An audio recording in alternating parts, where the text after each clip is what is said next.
When Adonalsium was shattered and the shards were created, is it possible that not everything was actually claimed? We usually focus on what the shards took, but maybe the more interesting question is what they left behind. This video contains spoilers for the entire Cosmere, including Isles of the Emberdark. I'll try to keep things clear, but since Isles is still fresh, there might be a few things I've misread. Adonalsium was the original godlike source of investiture in the Cosmere. At some point on Yolen, it was shattered using the Dawn Shards. 16 individuals each took up a portion of that power, becoming the shards we know: ruin, preservation, autonomy, and so on. In realmatic terms, every soul and every invested being is built from 4 spiritual attributes: investiture, identity, connection, and fortune. The shards clearly retained most of these. They still hold investiture, their identities are shaped by their intent, and they're deeply connected to specific worlds, peoples, and purposes. But fortune is trickier. Fortune in the Cosmere isn't just luck, it's a spiritual property that can nudge someone toward the right place at the right time, or give limited glimpses into the future. Hoyd uses it, and Wind and Truth confirms all shards have some access to it. But future sight becomes unreliable when multiple sources interfere. In Mistborn, 2 people burning Atium cancel each other out. On Roshar, Odium can't see Renarin's actions because Renarin's own visions disrupt that view. This points to fortune behaving less like a personal resource and more like a shared signal in the spiritual realm. Everyone, from mortals to shards, can access it, but the more sources that tap in, the more noise there is. If that's true, then each shard may only be seeing fragments of the whole pattern.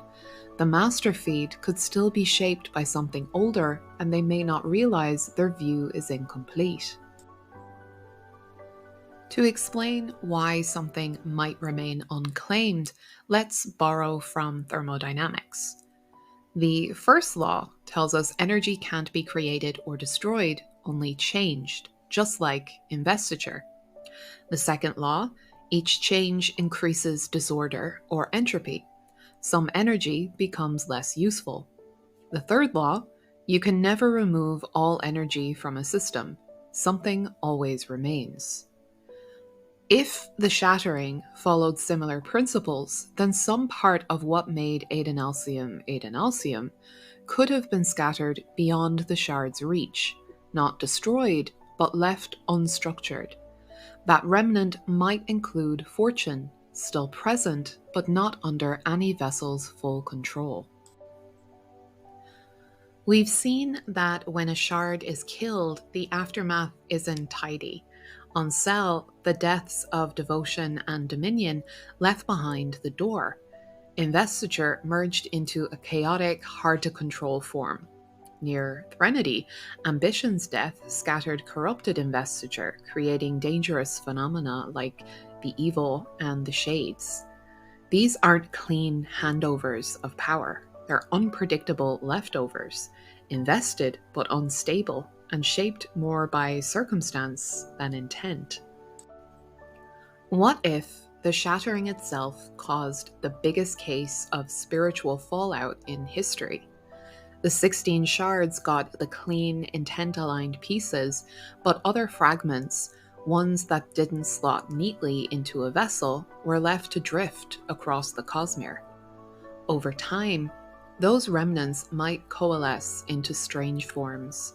Not shards, but investiture pools like the door, or free-roaming dangers like the evil. Instead of being driven by intent, they're molded by environment, belief, or raw spiritual pressure. This isn't about entropy scattering things apart, it's closer to the third law of thermodynamics: something always remains.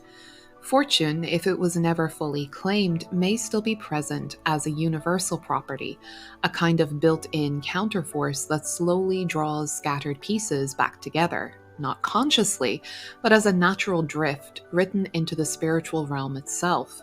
The result wouldn't be a reborn god or an intent-based opposite to Adonalsium. More likely, it would be a chaotic echo, an emergent presence born from all the fragments no one claimed. If Unclaimed Investiture behaves like any other part of the Cosmere spiritual fabric, it could be subject to the same signal drawn toward whatever fortune considers the right outcome. When Adonalsium was shattered, the shards inherited investiture, identity, and connection. Fortune, however, may never have been bound to any single vessel. Instead, it may have persisted as a shared presence, partially accessible to all, but whole only in the spiritual realm itself. Over millennia, that lingering presence could still be quietly guiding the Cosmere, pulling scattered fragments of power into strange anomalies like the door and the evil, not to recreate Adonalsium, but to fill the void it left, a slow, spiritual counterweight to decay, a chaotic echo of the god that was. If that's true, then the Cosmere's greatest story isn't just about recovering from the shattering, it's about what those scattered pieces may one day become.